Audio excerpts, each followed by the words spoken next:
It must have been at about this time that I, back in my own house, picked up the telephone and tried to call Philip. I wanted to see if the family was all right.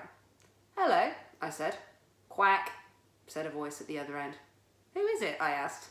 "Quack, quack." "Philip," I said. "Is that you?" "Quack, quack, quack, quack, quack, quack." "Oh, stop it," I said. Then there came a very funny noise. It was like a bird laughing. I put down the telephone quickly. "Oh, that magic finger," I cried. "What has it done to my friends?"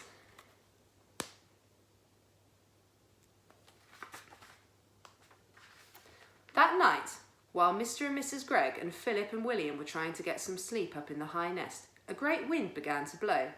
The tree rocked from side to side, and everyone, even Mr. Gregg, was afraid that the nest would fall down. Then came the rain. It rained and rained, and the water ran into the nest, and they all got as wet as could be, and oh, it was a bad, bad night. At last the morning came, and with it the warm sun. "Well," said Mrs. Gregg, "thank goodness that's over. I never want to sleep in a nest again." She got up and looked over the side. "Help!" she cried. Look, down there." "What is it, my love?" said Mr. Gregg. He stood up and peeped over the side. He got the surprise of his life. On the ground below them stood the 4 enormous ducks, as tall as men, and 3 of them were holding guns in their hands. One had Mr. Gregg's gun, one had Philip's gun, and one had William's gun. The guns were all pointing right up at the nest.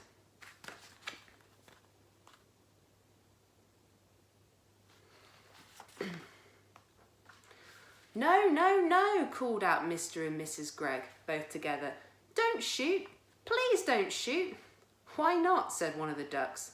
It was the one who wasn't holding a gun. "You're always shooting at us." "Oh, but that's not the same," said Mr. Gregg. "We are allowed to shoot ducks." "Who allows you?" asked the duck.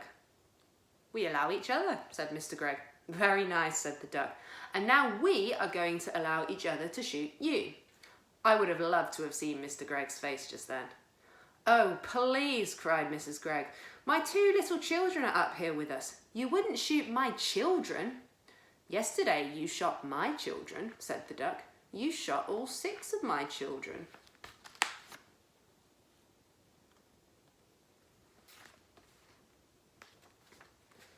"I'll never do it again," cried Mr. Gregg. "Never, never, never." "Do you really mean that?" asked the duck. "I do mean it," said Mr. Gregg. "I'll never shoot another duck as long as I live." "That is not good enough," said the duck. "What about deer?" "I'll do anything you say if you will only put down those guns," cried Mr. Gregg. "I'll never shoot another duck or another deer or anything else again." "Will you give me your word on that?" said the duck. I will," said Mr. Gregg. "Will you throw away your guns?" asked the duck. "I will break them into tiny bits," said Mr. Gregg, "and never again need you be afraid of me or my family." "Very well," said the duck. "You may now come down. And by the way, may I congratulate you on the nest? For a first effort, it's pretty good." Mr. and Mrs. Gregg and Philip and William hopped out of the nest and flew down. Then all at once everything went black before their eyes and they couldn't see. At the same time, a funny feeling came over them all, and they heard a great wind blowing in their ears. Then the black that was before their eyes turned to blue, to green, to red, and then to gold. And suddenly, there they were, standing in a lovely bright sunshine in their own garden, near their own house, and everything was back to normal once again. "Our wings have gone," cried Mr. Gregg, "and our arms have come back. And we're not tiny anymore," laughed Mrs. Gregg. "Oh, I'm so glad." Philip and William began dancing around with joy. Then, high above their heads, they heard the call of a wild duck. They all looked up and they saw the 4 birds, lovely against the blue sky, flying very close together, heading back to the lake in the woods. It must have been about half an hour later that I myself walked into the Greggs' garden. I had come to see how things were going, and I must admit I was expecting the worst. At the gate I stopped and stared. It was a queer sight. In one corner, Mr. Gregg was smashing all 3 guns into tiny pieces with a huge hammer. In another corner, Mrs. Gregg was placing beautiful flowers upon 16 tiny mounds of soil, which I learned later were the graves of the ducks that had been shot the day before.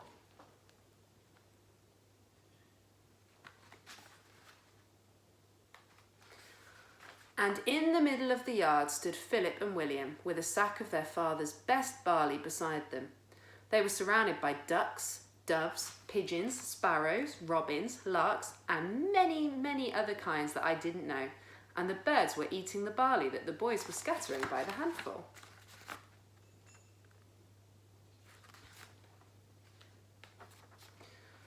"Good morning, Mr. Gregg," I said.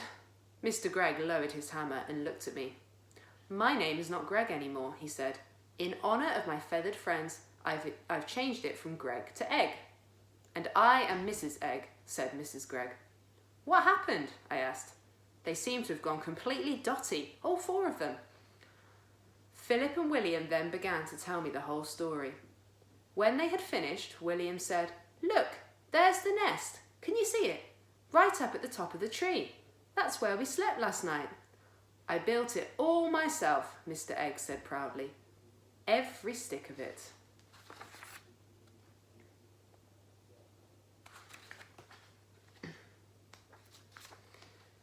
"If you don't believe us," Mrs. Egg said, "just go into the house and take a look at the bathroom. It's a mess." "They filled the tub right up to the brim," Philip said. "They must have been swimming around in it all night, and feathers everywhere."